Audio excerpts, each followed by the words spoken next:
வைங்க கிலோ வைங்க கிலோ வைங்க.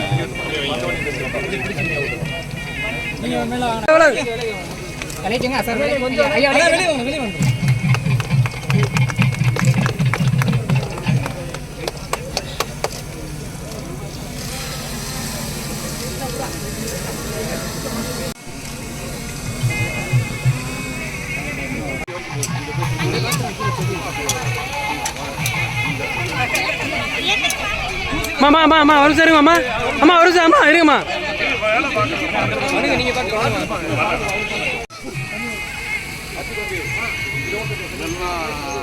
இந்த மரங்கள் தான், அதுதான் பலம் தரக்கூடிய பல வகை மரங்கள்.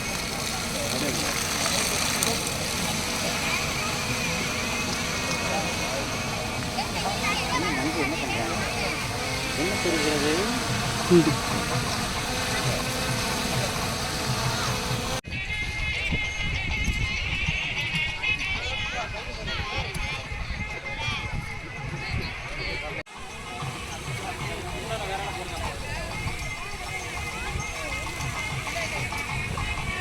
துறையில ஒவ்வொரு வருஷமும் நம்ம அதிகமான முயற்சிகள் எடுத்து இப்போ சென்ற ஆண்டு பார்த்தீங்கன்னா கிட்டத்தட்ட 3 to 4 லட்சத்துக்கு மரக்கன்றுகள் நம்ம வச்சோம்.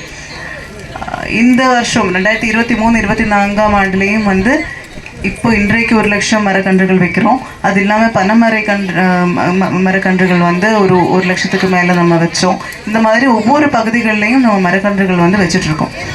இப்போது எந்தெந்த ஊராட்சிகளை ஊராட்சி மன்ற தலைவர்கள் இன்ட்ரெஸ்ட் எடுத்து இந்த வேலைகள் பண்ணுறாங்களோ அந்த ஊராட்சிகளில் மிக சிறப்பாக இந்த மரக்கன்றுகள் வைக்கிற வேலைகள் நடைபெற்றுருக்கு. அப்படி பார்க்கும்போது வாணியங்குடி ஊராட்சி பொறுத்த வரைக்கும் ஏற்கனவே நம்ம இதுக்கு பக்கத்திலே உள்ள ஒரு சைட்டில் மரக்கன்றுகள் வைக்கிற ஒரு விழா நடந்துருச்சு. அப்போ நானுமே வந்திருந்தோம், நம்ம அப்பவும் வச்சோம். இன்றைய தினம் மட்டுமே 1,100 மரக்கன்றுகள் நம்ம வைக்க போகிறோம். ஸோ நகர பகுதியை ஒட்டி உள்ள ஒரு பஞ்சாயத்தை இங்கே நிறைய குறுங்காடுகள் உருவாக்கி அந்த க்ரீனரி கொண்டு வரணும். ஃப்யூச்சரில் இது டெவலப் ஆகி வரும்போது சஃபிஷியண்ட்டான க்ரீனரி, மரங்கள், காடுகள் அதெல்லாம் இருக்கணும் அப்படின்ற ஒரு ஃப்யூச்சரிஸ்டிக்கான நோக்கத்தில் நம்ம இந்த ஒரு முயற்சி எடுத்துகிட்டு இருக்கோம். இதில் நீங்கள் நடக்கூடிய மரங்கள் பார்த்தாலும் மா இருக்கட்டும், தென்னை மரமாக இருக்கட்டும், இல்லை பலா பயன்பெற்ற மக்கள் ஒவ்வொரு இதயங்களிலும் கலைஞர் நீக்கமர நிறைந்திருக்கிறார். அத்தகைய பெருமைக்குரிய கலைஞருடைய வழியில் இந்த அரசை வழிநடத்துகின்ற மாண்புமிகு நம்முடைய முதலமைச்சர் அண்ணன் தளபதி அவர்களும் கலைஞர் என்னென்ன பணிகளை எப்படி திட்டமிட்டு செய்தாரோ அதை போல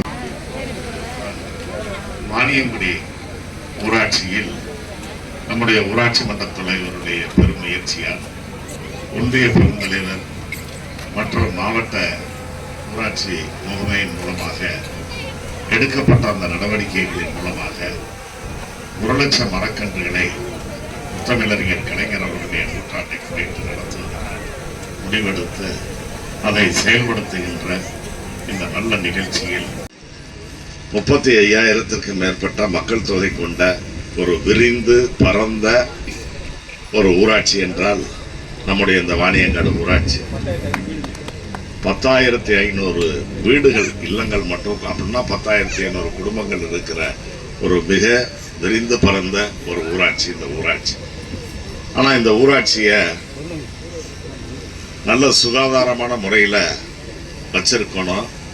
இயற்கையோடு மக்கள் ஒன்றி வாழ்வதற்கான சூழ்நிலையை உருவாக்கி தர வேண்டும் என்பதற்காகத்தான் மாண்புமிகு முதலமைச்சர் அண்ணன் தளபதி அவர்களுடைய இந்த நல்லரசில் கொண்டு வரப்படுகின்ற பல்வேறு திட்டங்களையும் இந்த கிராமத்தில் செயல்படுத்துவதில் நம்முடைய மாவட்ட ஆட்சியர் அவர்கள் குறிப்பிட்டு சொன்னதை போல நன்றாக செயல்படுகின்ற ஊராட்சி மன்ற தலைவர்கள் இருக்கின்ற ஊர்களில் இது மாதிரி நிறைய திட்டங்கள் நடைபெற்று கொண்டிருக்கிறது சொன்னார். அந்த வகையில் நம்முடைய ஊராட்சி மன்ற தலைவர் அவர்களும் நம்முடைய மாவட்ட ஆட்சியருடைய பாராட்டுதலை, நற்சான்றிதழை பெற்றிருக்கிறார்கள். இப்பொழுது கிடைக்கக்கூடிய பணிகளை விட இன்னும் கூடுதலான பணியையும் நிதியையும் திட்ட இயக்குனர் அவர்களும் நம்முடைய மாவட்ட ஆட்சியர் அவர்களும் உங்கள் மீது வைத்திருக்கும் மரக்கன்றுகளை நடச்சொல்லித்தான் சொன்னார். அதை போல இன்றைக்கு அவர் இல்லை என்றாலும் கூட மறைந்தவர்களை மறக்காத இயக்கமாக அவர்களுடைய கொள்கைகளை தொடர்ந்து நடத்துகின்ற இயக்கமாக நிறைய பணிகள் நடைபெற்றது.